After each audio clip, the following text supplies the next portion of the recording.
ভর দুপুর, চারদিক অন্ধকার করে মেঘ করেছে। মনে হচ্ছে যেন সন্ধ্যা ঘনিয়ে আসছে। রমিজ মিয়া ছাতা হাতে বাড়ি থেকে বের হয়েছেন। এখনো বৃষ্টি শুরু হয়নি বলে ছাতাটা তিনি না মেলে হাতে ধরে হাঁটছেন। দ্রুত লম্বা লম্বা পা ফেলছেন। ঝিরঝিরে ঠান্ডা হাওয়া বইছে। মুষলধারে বৃষ্টি নামলো বলে। রাস্তাঘাট জনমানব শূন্য, একেবারে ফাঁকা।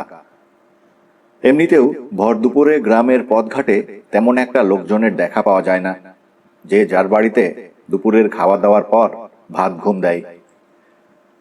রমিজ মিয়া বেরিয়েছেন তার ছাগলটাকে খুঁজতে। তিনি একটা পাঁঠা ছাগল পোষেন। পাঁঠাটা পুষছেন এক কবিরাজের নির্দেশে। তার ভয়ঙ্কর অ্যাজমার সমস্যা রয়েছে। ডাক্তার, কবিরাজ, বৈদ্য কিছুই বাদ দেননি। কিছুতেই কিছু হয়নি। শেষ পর্যন্ত বয়স্ক এক কবিরাজ পরামর্শ দেন একটা পাঁঠা ছাগল পোষার। রাতে পাঁঠাটাকে তার খাটের নিচে রেখে ঘুমানোর। পাঁঠার গায়ের গন্ধে নাকি অ্যাজমার সমস্যা কমবে। বছরখানিক ধরে রমিজ মিয়া কবিরাজের নির্দেশ মোতাবেক তাই করছেন। সত্যি এতে তার অ্যাজমার প্রকোপ অনেকটাই কমেছে। তিনি সেই কবিরাজের প্রতি খুবই কৃতজ্ঞ। সেই সঙ্গে পাঁঠাটার প্রতিও তার মনে এক ধরনের কৃতজ্ঞতাবোধ আর স্নেহ মমতার জন্ম নিয়েছে। পাঁঠাটাকে তিনি অত্যন্ত পছন্দ করেন।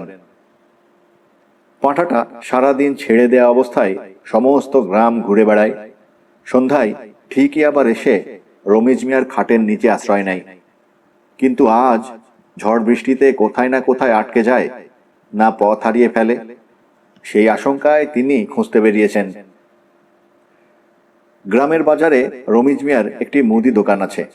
মুদি দোকান কাম ভ্যারাইটিস স্টোরও বলা যায়।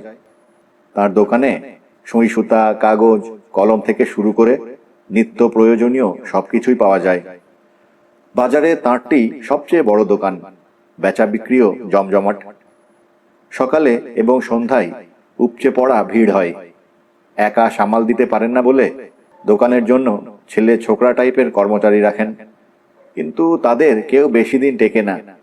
কারোর চুরির অভ্যাস থাকে, কেউ আবার হিসাব নিকাশ কিছুই বোঝে না, কেউ কেউ ফাঁকিবাজ।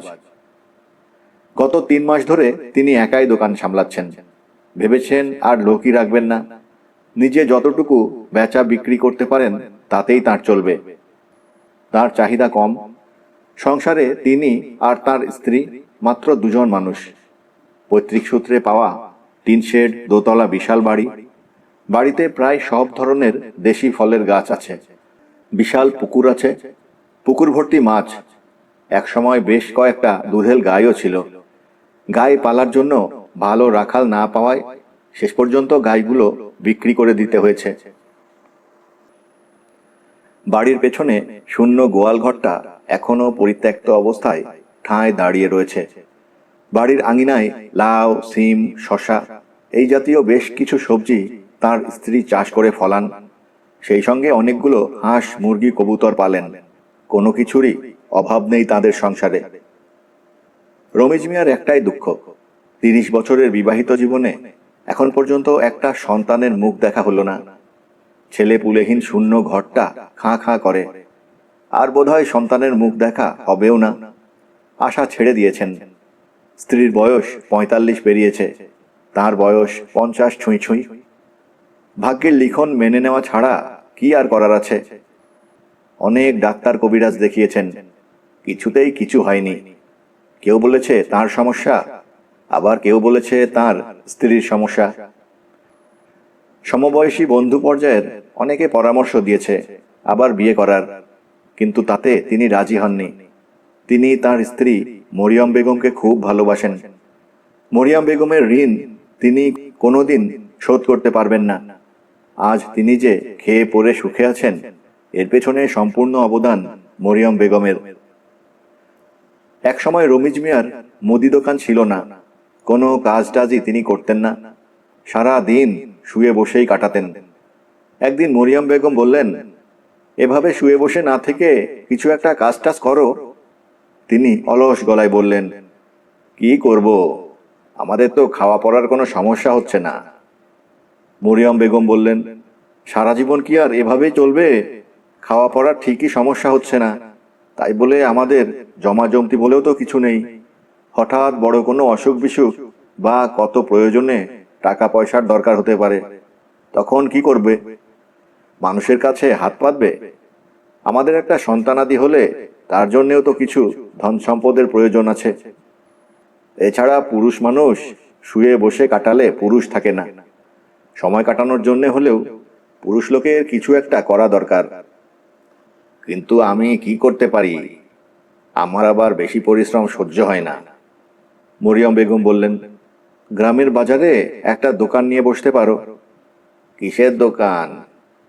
এই ধরো মুদি দোকান। তাতে তো অনেক ক্যাশ টাকা লাগবে, তা পাবো কোথায়?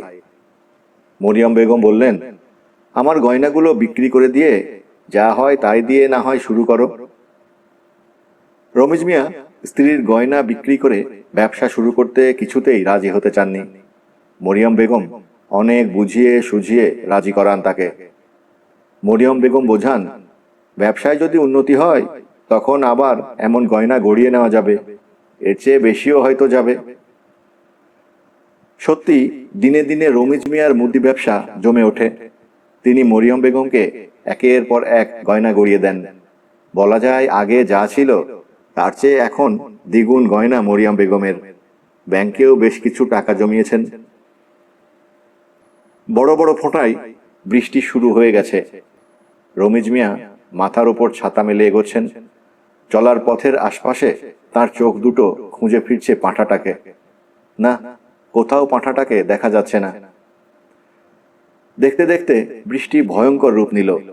রীতিমতো ঝড়ো হাওয়া বইছে, সেই সঙ্গে বিকট শব্দে এক একটা বাজ পড়ছে।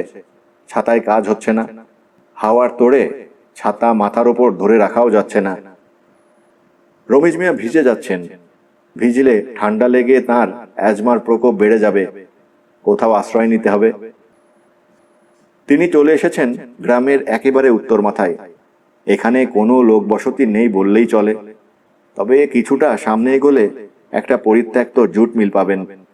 বহু বছর ধরে মিলটা পরিত্যক্ত অবস্থায় পড়ে রয়েছে। মুক্তিযুদ্ধের পরপরই বোধহয় জুট মিলটা বন্ধ হয়ে যায়। রমিজ মিয়া পরিত্যক্ত জুট মিলের ভেতরে ঢুকে আশ্রয় নিয়েছেন। বিশাল লম্বা টিন শেড বিল্ডিং, ভিতরে মেশিন টেশিন কিছুই নেই, শুধুই ফাঁকা অন্ধকার লম্বা একটা ঘর। ধুলো ময়লা মাকড়সার ঝুলে ভর্তি, কেমন গুমোট ভাবসা গন্ধ। খুব একটা ভেতরে ঢোকেননি তিনি। বৃষ্টি থেকে গা বাঁচাতে প্রবেশদ্বার থেকে যতটুকু ঢোকার প্রয়োজন ততটুকু। ঝড় বৃষ্টি আরো ভয়ঙ্কর রূপ নিয়েছে। কাছাকাছি বিকট কড়কড় শব্দে বাজ পড়ছে। সেই শব্দে তিনি কেঁপে কেঁপে উঠছেন। প্রবেশদ্বার থেকে আরো কিছুটা ভেতরে সরে এলেন। টিনের চালে ঝমঝম করে ঝড় বৃষ্টির প্রবল শব্দ হচ্ছে। সেই শব্দ শুনতে শুনতে কেমন এক অদ্ভুত শূন্যতা ঘিরে ধরল রমিজ মিয়াকে। যেন তিনি লোকালয় থেকে বিচ্ছিন্ন হয়ে পড়েছেন, আর কোনো দিনও লোকালয়ে ফিরে যেতে পারবেন না। তার গা ছমছম করছে। হঠাৎ ঝড় বৃষ্টির শব্দ ছাপিয়ে কেমন এক জান্তব গোঙানির শব্দ শুনতে পেলেন রমিজ মিয়া। তিনি চমকে উঠলেন। শব্দটা আসছে জুট মিলের ভেতর থেকেই। ভয়ে কাঠ হয়ে গেলেন তিনি। শিরদাঁড়া বেয়ে নেমে গেল ভয়ের ঠান্ডা স্রোত। কোনো হিংস্র জন্তু জানোয়ারও কি তার মতো এখানে আশ্রয় নিয়েছে? পাগলা কুকুরও হতে পারে। গোঙানির শব্দটা পাগলা কুকুরের ক্রোধের শব্দের মতো। মুহূর্তে ভয়ে পুরোপুরি জমে গেলেন। সেই সঙ্গে হাঁপানির টান উঠে গেল। তিনি হাঁপড়ের মতো বুক ফুলিয়ে ফুলিয়ে শ্বাস নিচ্ছেন। ওদিকে জান্তব গোঙানির শব্দ ক্রমেই জুট মিলের অন্ধকারের ভেতর থেকে তাঁর দিকে এগিয়ে আসছে। তিনি ছুটে পালানোর প্রবল তাগিদ অনুভব করছেন, কিন্তু কিছুতেই তার জমে যাওয়া পা নাড়াতে পারছেন না। গোঙানির শব্দ একেবারেই তার কাছে চলে এসেছে। প্রবেশদ্বার থেকে আসা বিজলি চমকানোর নীল আলোতে এবারে তিনি যে গোঙাচ্ছে তাকে দেখতে পেলেন। একটা মেয়ে, অস্বাভাবিক ফর্সা, রোগা পাটকাঠির মতো লিকলিকে শরীরের একটা মেয়ে। বয়স হয়তো 20-21 বা তার চেয়েও কম। গায়ে কোনো পোশাক নেই। মেয়েটা এগিয়ে আসছে, গোঙাতে গোঙাতে পশুর মতো, চার হাত পায়ে হামাগুড়ি দিয়ে। ঝুঁকে থাকার ফলে মাথা ভর্তি উস্কো খুস্কো জঙ্গুলে চুলগুলো মুখের ওপর ছড়িয়ে রয়েছে। তাতে তার শরীরও এই আধো আলোতে পুরোপুরি স্পষ্ট হচ্ছে না। রমিজ মিয়ার যেন ঘাম দিয়ে জ্বর ছাড়ল, বুকে সাহস ফিরে পেলেন। হাঁফানির টানও মুহূর্তেই অনেকটা কমে এলো। অল্প বয়সী একটা পাগলি, অমন রোগা লিকলিকে একটা পাগলি তার কিছুই করতে পারবে না। পাগলি মেয়েটা একেবারে তার পায়ের কাছে চলে এসেছে, তার পা জড়িয়ে ধরতে চাইছে। তিনি সজোরে একটা লাথি মেরে পিছিয়ে গেলেন। লাথি খেয়ে মেয়েটা ছিটকে পড়ে হাউ মাউ করে কেঁদে উঠল। মেয়েটা এতই দুর্বল যে ঠিকমতো কাঁদতেও পারছে না। কাঁদতে গিয়ে দম আটকে আটকে যাচ্ছে। রমিজ মিয়া মেয়েটার দিকে এগিয়ে গেলেন, এটা ভেবে যে জিজ্ঞেস করবেন সে কে, কোথা থেকে এসেছে, বাড়ি কোথায়, এসব। কিন্তু মেয়েটা তাকে এগোতে দেখে ভয়ে কুঁকড়ে গিয়ে পিছু হটতে লাগলো। মনে করছে হয়তো আবার তিনি লাথি মারবেন। তিনি এগোতে এগোতে বললেন, ভয় নেই, আর তোকে কিছু বলবো না। কে তুই সেটা বল। মেয়েটা আবার গোঙাতে লাগলো। ভালোভাবে খেয়াল করে শুনে রমিজ মিয়া বুঝলেন, না, মেয়েটা গোঙাচ্ছে না। সে আসলে বলতে চাইছে ক্ষুধা, খুব ক্ষুধা, খুব ক্ষুধা পেয়েছে। হাত মুখের কাছে তুলে ইশারায়ও বোঝাতে চাইছে খুব ক্ষুধা পেয়েছে, খেতে চায়। তার চেহারা দেখে বোঝা যাচ্ছে সে অনেক দিনের অভুক্ত। মেয়েটা যে অসম্ভব ক্ষুধার্ত একজন, এটা বুঝতে পেরে রমিজ মিয়ার মনটা খুব খারাপ হলো। লাথি মারায় মনে তীব্র অনুশোচনা জাগল। পাগলি হোক আর যা হোক, ক্ষুধার্ত অসহায় একটা মেয়ে। ছোট্ট একটা নিঃশ্বাস ফেললেন। তিনি বিয়ে করার কয়েক বছরের মধ্যে তার যদি একটা মেয়ে সন্তান হতো, তাহলে সেই মেয়েও এখন এই পাগলি মেয়েটার বয়সী তো হতো। মেয়ের বয়সী বাচ্চা মেয়েটাকে অমন নিষ্ঠুরভাবে লাথি মারায় খুব অনুশোচনা হচ্ছে, খুব। রমিজ মিয়া তার গায়ের পাঞ্জাবি খুলে মেয়েটার দিকে বাড়িয়ে ধরে বললেন, নে, এই পাঞ্জাবিটা পরে নে, বৃষ্টি কমে এসেছে, তোকে আমার বাড়ি নিয়ে যাব। সন্ধ্যা নাগাদ রমিজ মিয়া পাগলি মেয়েটাকে সঙ্গে নিয়ে বাড়ি ফিরলেন। বাড়ি ফিরে শোনেন পাঁঠাটা ঝড় বৃষ্টি শুরু হবার আগেই বাড়ি ফিরে আসে। শুধু শুধুই তিনি ওটাকে খুঁজে খুঁজে হয়রান হয়েছেন। পাগলি মেয়েটাকে দেখে রমিজ মিয়ার স্ত্রী মরিয়ম বেগম অবাক হয়ে বললেন, এ কাকে সঙ্গে করে এনেছো? রমিজ মিয়া মরিয়ম বেগমকে পাগলি মেয়েটাকে কিভাবে পেয়েছেন তা বিস্তারিত জানালেন। এরপর তিনি মেয়েটাকে কিছু খেতে দিতে বললেন। মেয়েটা ক্ষুধায় একেবারে ভেঙে পড়েছে। মরিয়ম বেগম মেয়েটাকে শরবত, দুধ, ডিম পোচ, বিস্কিট, কলা এই জাতীয় হালকা কিছু খাবার দিলেন। মেয়েটা পশুর মতো করে হামলে পড়ে দুহাত দিয়ে ধরে খাবারগুলো নিমিষে গপ গপ করে খেয়ে শেষ করে ফেলল। তাই দেখে রমিজ মিয়া বললেন, ওকে ভাত খেতে দাও, পেট ভরে ভাত খাক, ওর পেটে অনেক খিদে। মরিয়ম বেগম বললেন, আগে ওকে গোসল করিয়ে নি, ওর গা থেকে কেমন টক টক গা গোলানো বাসি গন্ধ আসছে। রমিজ মিয়া পোশাক পাল্টে দোকানের উদ্দেশ্যে বেরিয়ে পড়লেন। অনেক দেরি হয়ে গেছে, আর দেরি না করে এখনই গিয়ে দোকান খোলা দরকার। সন্ধ্যায় দোকানে বেচা বিক্রি ভালো হয়। রমিজ মিয়া যাবার পর মরিয়ম বেগম গরম পানি করে সাবান মাখিয়ে অনেকক্ষণ ধরে পাগলি মেয়েটাকে ভালোভাবে গোসল করালেন। গোসলের পর তার একটা শাড়ি পরালেন। এরপর অনেকক্ষণ ধরে যত্ন করে মেয়েটার চুল আঁচড়ে দিলেন। চুল আঁচড়ে দিতে বসে তার মনে হয় বহুদিন মেয়েটার চুলে চিরুনির আঁচড় পড়েনি। এরই মধ্যে তিনি অনেকবার মেয়েটার নাম ধাম পরিচয় জিজ্ঞেস করেছেন, কিন্তু মেয়েটা কিছুই বলে না, শুধু ফ্যালফ্যাল করে তাকিয়ে থাকে। মাঝে মাঝে অবশ্য জড়ানো গলায় গোঁ গোঁ করে কিছু বলতে চায়, তা অবশ্য তিনি বোঝেন না। তবে মেয়েটার ভাবভঙ্গি দেখে এটা বুঝতে পারছেন সে খেতে চাইছে, তার পেটে ভীষণ খিদে।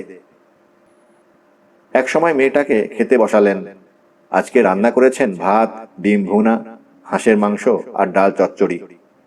মরিয়ম বেগম মেয়েটার পাতে ভাত তুলে দিয়ে ডিম ভুনা দিতে যাবেন, তার আগেই মেয়েটা হামলে পড়ে ডিমের বাটি থেকে একটা ডিম দু হাতে তুলে মুখে পুরে সঙ্গে সঙ্গে খেয়ে ফেলল।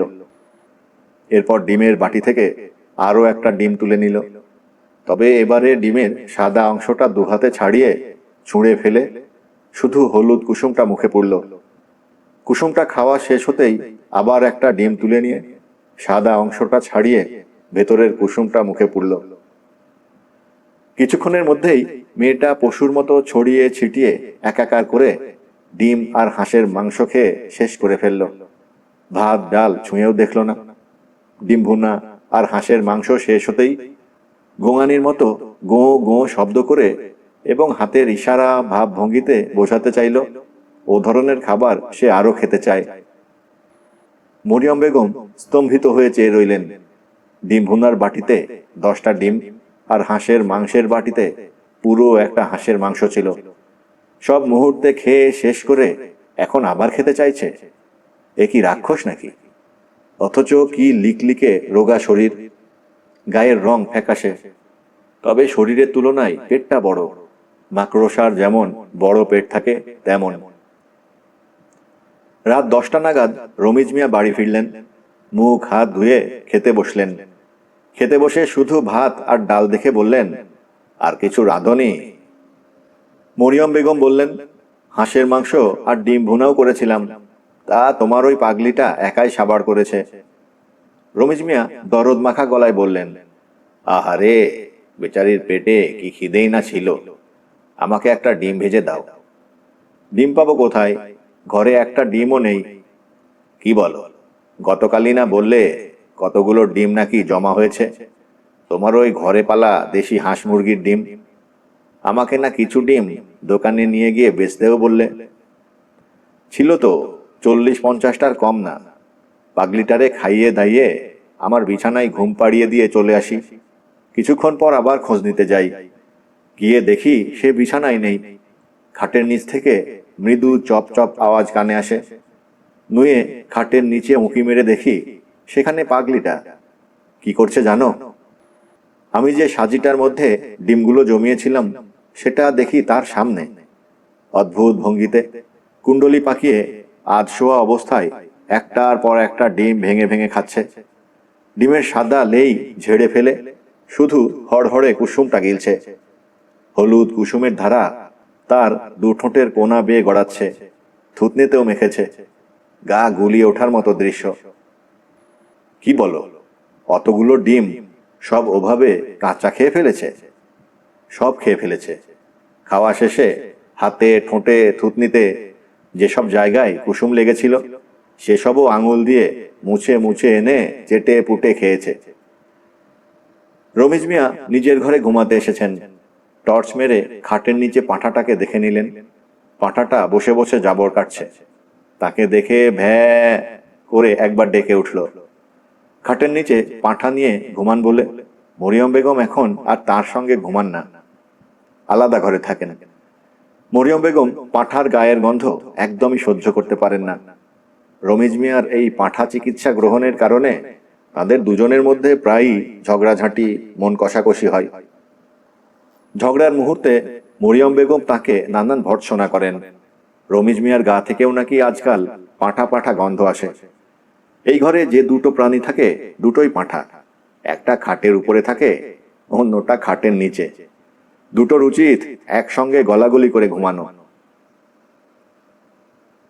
প্রথম দিকে রমিজ মিয়াও পাঁঠার গন্ধ সহ্য করতে পারতেন না। ধীরে ধীরে সয়ে এসেছে। বরং আজকাল পাঁঠার গায়ের গন্ধ ছাড়া তিনি ঘুমোতে পারেন না। এর মধ্যে একদিন পাঁঠাটা খাটের নিচে প্রস্রাব পায়খানা করে একেবারে ভরিয়ে ফেলেছিল। বোধহয় সেদিন পাঁঠাটার ডায়রিয়া হয়েছিল। দুর্গন্ধের টেকা দায়। ওই অবস্থা দেখে মরিয়ম বেগম তাকে সেই রাতে মরিয়ম বেগমের ঘরে ঘুমাতে নিয়ে যান। তিনি অবশ্য মরিয়ম বেগমের ঘরে যেতে চাননি।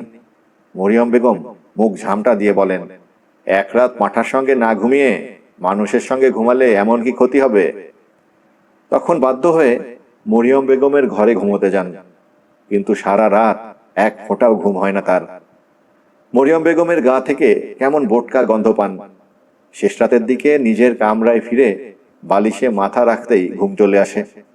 আহ, কি সুন্দর মন মাতানো পাঁঠার গায়ের গন্ধ!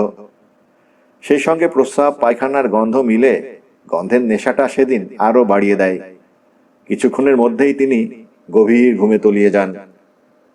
সকালে ঘুম ভাঙে একটা দুঃস্বপ্ন দেখে। স্বপ্নে তিনি নিজেকে একটা পাঁঠা রূপে দেখতে পান। তাকে যেন মা কালীর মূর্তির সামনে বলি দেয়া হচ্ছে। তাকে বলি দিচ্ছেন মরিয়ম বেগম। বলি হবার ঠিক আগ মুহূর্তে মূর্তির দিকে তাকিয়ে দেখেন মূর্তিটাও মরিয়ম বেগমের, মা কালীর নয়। রমিজ মিয়া শোবার জন্য বিছানায় পা উঠিয়ে বসলেন। তার ঘরে মশারি খাটানোর প্রয়োজন হয় না। এই ঘরে মশা আসে না, বোধহয় পাঁঠার গন্ধে। বিছানায় বসে তিনি জোরে জোরে বুক ভরে নিঃশ্বাস নিচ্ছেন। শোবার আগে এমনটা তিনি প্রতি রাতেই করেন। মূলত তিনি বুক ভরে পাঁঠার গন্ধ নেন। এভাবে কয়েকবার নিলেই চোখে ঘুম চলে আসে। বিছানার পাশে টেবিলের ওপর হ্যারিকেন জ্বলছে। হাত বাড়িয়ে হ্যারিকেনের আলো কমিয়ে শুয়ে পড়বেন। তাদের গ্রামে এখন পর্যন্ত ইলেকট্রিসিটি এসে পৌঁছায়নি, তবে গ্রামের বাজার পর্যন্ত ইলেকট্রিসিটি চলে এসেছে। কিছুদিনের মধ্যে বোধহয় গ্রামেও পৌঁছে যাবে। এমন সময় তার ঘরের ভেজানো দরজা ঠেলে মরিয়ম বেগম ঢুকলেন। মরিয়ম বেগমকে দেখে তিনি আশ্চর্য হয়ে গেলেন। তিনি আশ্চর্য হয়ে বললেন, এত রাতে তুমি পাঁঠার ঘরে? মরিয়ম বেগম এসে তার পাশে বসতে বসতে ভীত গলায় বললেন, আমার কেমন ভয় ভয় লাগছে। আজ আমি তোমার সঙ্গে ঘুমাবো। রমিজ মিয়া অবাক হওয়া গলায় বললেন, কেন, ভয় লাগছে কেন? মরিয়ম বেগম ফিসফিস করে বললেন, ওই পাগলিটাকে ভয় লাগছে। রমিজ মিয়া বিরক্ত হওয়া গলায় বললেন, কি যে বলো, ওই রোগা পাতলা দুর্বল মেয়েটা তোমার কি করবে? ওর গায়ে তো ঠিক অমন হাঁটা চলা করার শক্তিটুকুও নেই। মরিয়ম বেগম চিন্তিত গলায় বললেন, আমার কেমন জানি মনে হচ্ছে ওই মেয়েটা স্বাভাবিক কেউ না। স্বাভাবিক কেউ তো নাই, পাগল, মাথা খারাপ। রাতে দোকান থেকে ফেরার পর তুমি আর মেয়েটাকে দেখেছ? না। কেন বলো তো? গোসলের পর আমার একটা লাল শাড়ি পরিয়ে চুল আঁচড়ে দেবার পর মেয়েটাকে দেখে তো আমি তাজ্জব হয়ে গেছি। মেয়েটা ঠিকই ভীষণ রোগা পাতলা, কিন্তু ওর চেহারা তো খুবই সুন্দর, আশ্চর্য রকমের সুন্দর। কয়েকদিন ঠিকমতো খাওয়া পরা জুটলে এই মেয়ে তো পরীর চেয়েও রূপবতী হয়ে উঠবে। ওর সৌন্দর্য আমার কেমন অস্বাভাবিক লাগছে। রাস্তার একটা পাগলি কেন এত সুন্দর হবে? রমিজ মিয়া একটা দীর্ঘ নিঃশ্বাস ছেড়ে বললেন, অমন একটা মেয়ে যদি আমাদের থাকতো। পাগলি মেয়েটা রমিজ মিয়ার বাড়িতে প্রায় 1 মাস হয় আছে। এতদিনে রমিজ মিয়া এবং মরিয়ম বেগম মেয়েটার আচরণে অনেকটাই অভ্যস্ত হয়ে উঠেছেন। এছাড়া মেয়েটাও এখন বেশ কিছুটা সভ্য হয়ে উঠেছে। মেয়েটার অস্বাভাবিকতার মধ্যে লক্ষণীয় যা, তা হলো সে খেতে পছন্দ করে, সারাক্ষণ শুধু খেতে চায়। অবশ্য সে সব ধরনের খাবার খায় না। যে কোনো ধরনের মাংস, ডিমের কুসুম, গরু খাসির কলিজা, মগজ, চর্বি এসব খাবার খেতে পছন্দ করে। রমিজ মিয়া রোজ রোজ অনেকগুলো ডিম, মাংস, কলিজা, মগজ, মাখন এসব বাজার করে আনেন। মরিয়ম বেগম সযত্নে সেগুলো রান্না করে মেয়েটাকে খাওয়ান। মেয়েটা অবশ্য রান্না করার আগে কাঁচাই সব খেয়ে ফেলতে চায়। রমিজ মিয়া আর মরিয়ম বেগম দুজনের মনেই মেয়েটার প্রতি এক ধরনের তীব্র মায়া জন্ম নিয়েছে। মেয়েটার কোনো অস্বাভাবিকতাই এখন আর তাদের কাছে অস্বাভাবিক মনে হয় না। মেয়েটার বেশি বেশি খাওয়ার কারণ তারা ধরে নিয়েছেন, মেয়েটা যেহেতু খুবই রোগা পাতলা, তাই বেশি বেশি খেয়ে তার শরীরের পুষ্টির ঘাটতি পূরণ করছে। যখন ঘাটতি পূরণ হয়ে যাবে তখন আর এত খাবে না। এরই মধ্যে মেয়েটার শরীর অনেকটাই সেরে উঠেছে। তাকে আজকাল অপ্সরার মতো রূপবতী লাগে। রমিজ মিয়া আর মরিয়ম বেগম আজকাল মেয়েটার জড়ানো গলায় বলা অস্পষ্ট কথা কিছু কিছু বুঝতে পারেন। মেয়েটাকে তার নাম ধাম পরিচয় জিজ্ঞেস করলে এলোমেলো ছাড়া ছাড়া যা বলে তা হলো, তার বাড়ি নদীর পাশ ঘেঁষা এক গ্রামে। গ্রামের একমাত্র পানির উৎস সেই নদী। গ্রামের মানুষ নদীর পানি নাওয়া খাওয়া সহ সব কাজে ব্যবহার করে। তাদের গ্রামে খুব বজ্রপাত হয়। বজ্রপাতে প্রায়ই লোক মারা যায়। তার বাবা বনজ গাছগাছালির শিকড় বাকড় লতা পাতা দিয়ে ওষুধ বানায়। দূর দূরান্ত থেকে লোকজন তার বাবার কাছে চিকিৎসা নিতে আসে। তার বাবার বানানো ওষুধে যে কোনো রোগই সেরে যায়। তাদের গ্রামে অনেক পুরনো একটা কালী মন্দির আছে। সেই মন্দিরের মূর্তিটা কোষ্টি পাথরের। তবে সে তার গ্রামের নাম, বাবার নাম এসব কিছুই বলতে পারেনি।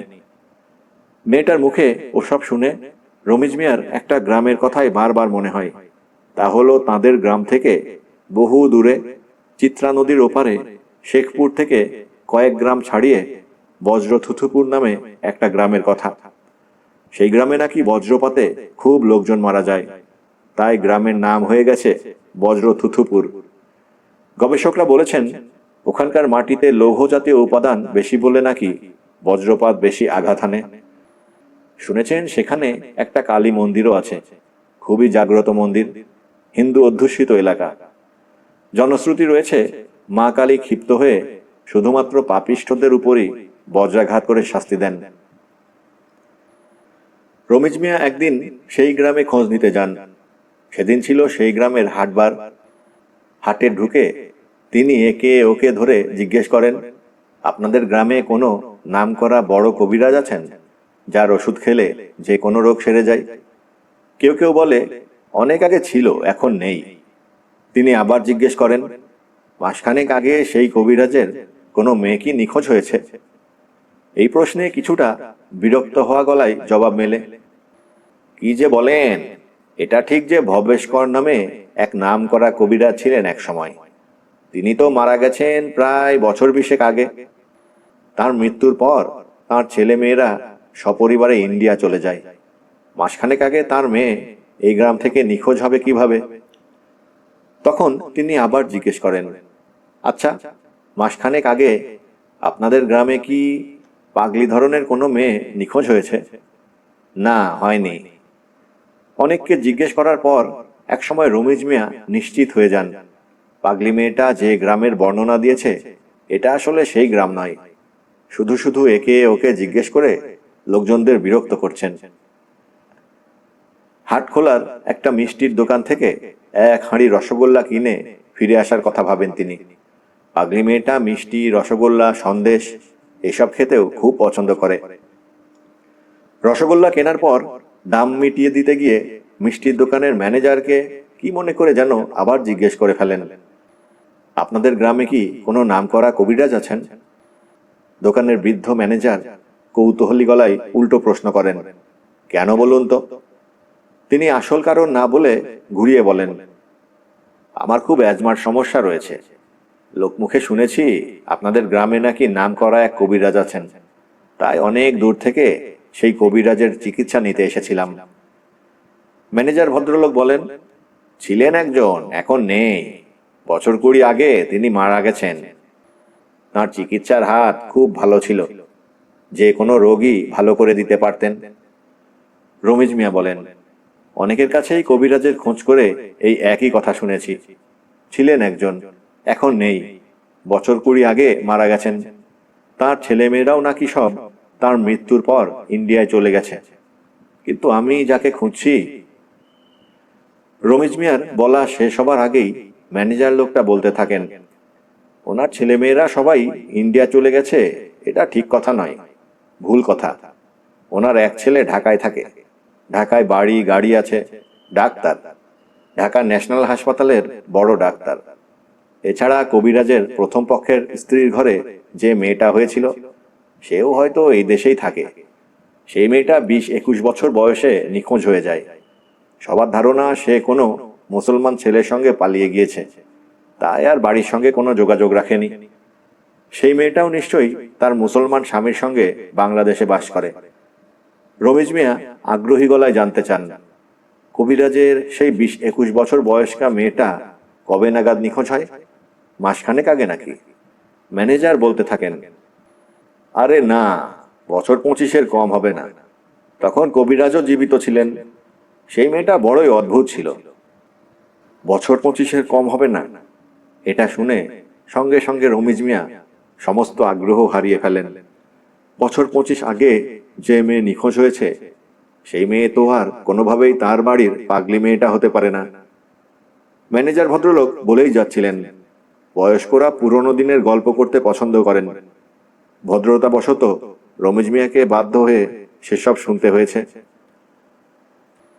মেয়েটার চালচলন, কথাবার্তা, আচরণ সবই অদ্ভুত ছিল। মেয়েটা সব সময় কেমন চুপচাপ গম্ভীর হয়ে থাকত। ঘন্টার পর ঘন্টা একই জায়গায় পাথরের মূর্তির মতো বসে থাকত। তার মধ্যে এমন সব অদ্ভুত রহস্যময় ক্ষমতা ছিল যা কোনো সাধারণ মানুষের থাকে না। যেমন সে ভবিষ্যৎ বলে দিতে পারত, কবে ঝড় হবে, কবে বৃষ্টি হবে, কবে নদীতে বান ডাকবে, সব আগেভাগেই বলে দিত। গ্রামের কেউ মারা যাবার আগেও বলে দিত। তার ভবিষ্যৎ বর্ণনা কখনো ভুল প্রমাণ হয়নি। চোখ বন্ধ করে বহু দূরের মানুষ সম্পর্কেও সবকিছু বলে দিতে পারত। দূরের মানুষটা কি করছে, কি ভাবছে, কেমন আছে, কোথায় আছে, তার কোনো বিপদ হয়েছে কি না, সব। পশু পাখিদের সঙ্গে কথা বলতে পারত। পশু পাখিরাও তার কথা বুঝত, সেও পশু পাখিদের কথা বুঝত।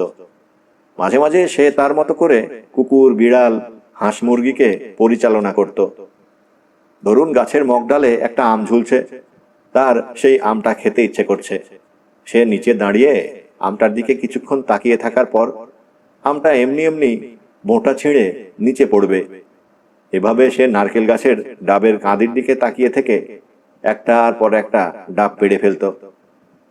সে রেগে গেলে তার আশেপাশে যদি তখন কোনো কাঁচের জিনিসপত্র থাকতো, তা এমনি এমনি বিকট শব্দ করে চূর্ণ বিচূর্ণ হয়ে যেত।